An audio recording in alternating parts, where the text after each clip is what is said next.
Hi, I'm Brian from Outside Van, and I'm going to give you a quick overview of which hose to use when filling your van's water tank.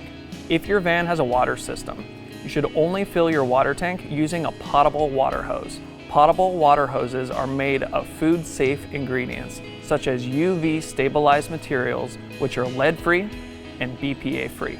You should never use a garden hose to fill your van's water tank, since garden hoses aren't manufactured to deliver safe drinking water.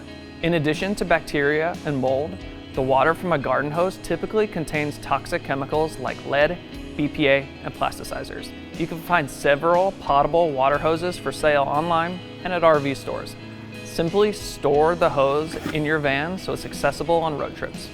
If you have any questions about the procedures covered in this video, please reach out to our service and warranty department at service@outsidevan.com and see you on the outside.